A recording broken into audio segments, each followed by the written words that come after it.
તો આજે આપણે લાખણકા આવ્યા છીએ બજરંગદાસ બાપાના ઘરે અને તમે જુઓ બાપાને તો બહુ સાધુ સંતોને મહેમાનો ગમતા અને આજે પણ આપણે જ્યારે બાપાના ઘરે લાખણકા દર્શન કરવા આવ્યા તો આજે પણ સાધુ સંતોને મહેમાનો આવ્યા છે તો તમને બતાવું।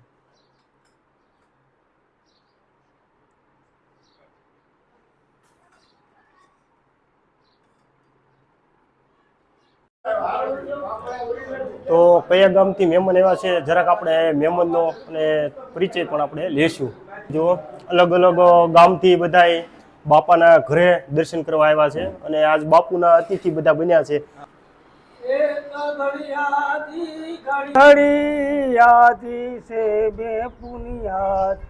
तुलसी संगत साधु की घटे घटे अपराध सियावर रघुवीर रामचंद्र की उमापति महादेव की पवन सुत हनुमान बोलो बजरंगदास बापा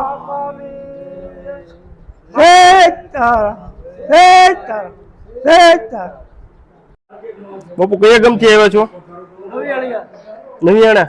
નવિયાણા તો એ ક્યાં આવ્યું? બગસરા બગસરા અમરેલી જિલ્લો છે। તમે? રાજપીપળા। રાજપીપળા મોટા દડવા તાલુકો ગોંડલ જિલ્લો રાજકોટ। મોટા દડવા તાલુકો ગોંડલ જિલ્લો રાજકોટ। રાજપીપળા રાજકોટ જિલ્લો। મોટા ગાંગડી નવા રાજપીપળા નવા રાજપીપળા રાજકોટ નવા રાજપીપળા હા રાજકોટ તાલુકો કોટડા જિલ્લો રાજકોટ।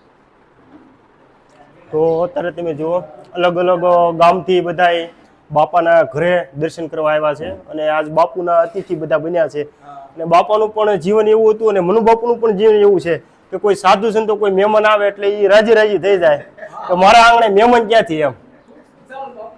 હા કે અને સાધુ સંતોમાં એવું હોય કે સંતો ક્યાંથી આપણા આંગણે।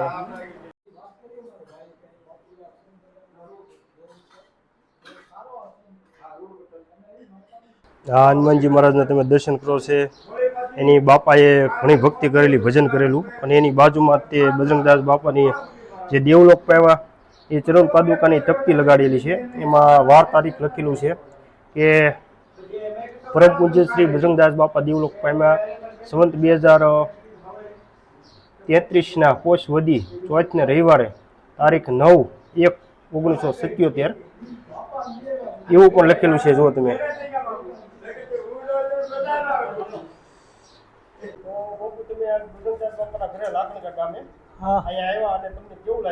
બહુ સારું અને સુંદર સ્થળ લાગ્યું।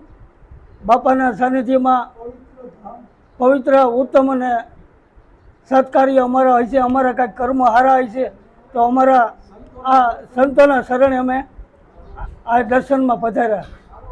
આ સબ સંતો અહીંયા બાપાની સાનિધ્યમાં અને એમના જૂના ઘરે દર્શનમાં અવારનવાર આવતા હોય અને દાદાના દર્શન કર્યા। મનુ બાપુના પરમ પૂજ્ય મનુ બાપુના દર્શન કરી અને ધન્ય થાય અને આનંદ પામી।